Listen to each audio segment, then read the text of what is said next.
On peut observer, je pense assez aisément que si le virus, le Covid-19 frappe de façon égalitaire, en revanche, le confinement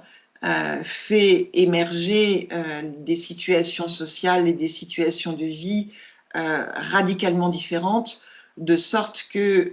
les situations différentes qui sont les nôtres sont comme exacerbées d'une certaine façon par le virus. Au fond, le virus nous met devant notre présent, notre passé et ce que nous sommes. Alors pour le dire en termes simples, il est évident que le confinement est sans doute plus ou moins bien vécu, suivant que l'on habite une chambre de bonne, un grand appartement, une maison avec jardin, voire que l'on est allé se réfugier dans sa résidence secondaire avec vue sur la mer ou au milieu des montagnes. Voilà. Et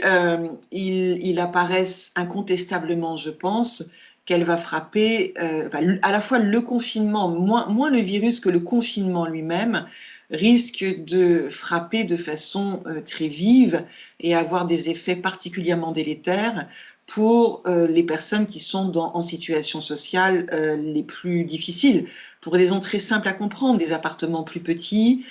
une proximité contrainte, des formes de cohabitation forcée qui peuvent avoir des effets extrêmement pernicieux. Et je pense plus singulièrement là aussi aux sans-abri et aux gens qui sont dehors. Là, on touche le comble d'une certaine façon, puisque on incite et on contraint au confinement les populations. Donc, comment faire de ces populations qui n'ont pas de logis? Voilà, dans quoi peuvent-elles se confiner? Elles sont exposées au regard public, elles sont déjà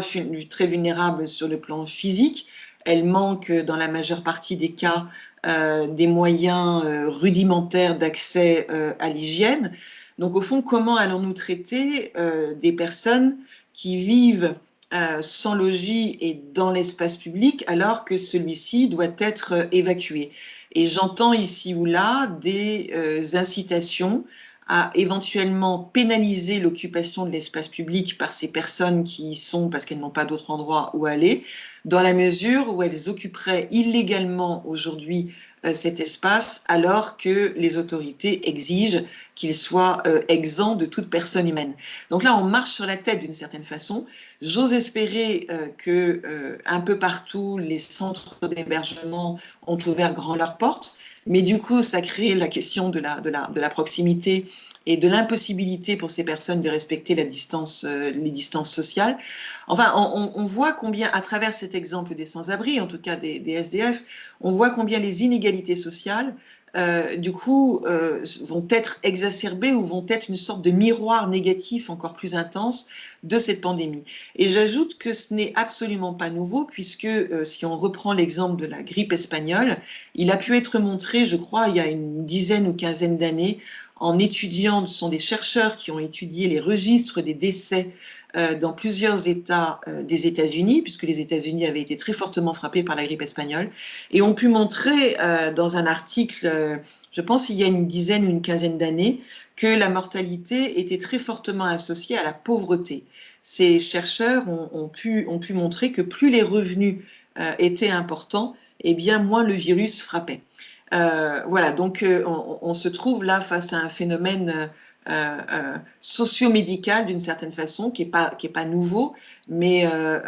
de rechef aujourd'hui, nous voyons combien, en fonction de nos positions et de nos situations sociales, eh bien, nous avons plus ou moins de chances de nous en sortir avec ce virus d'une certaine façon, qui, je le répète, frappe de façon relativement égalitaire, mais a des effets sensiblement différents en fonction des situations sociales qui sont les nôtres.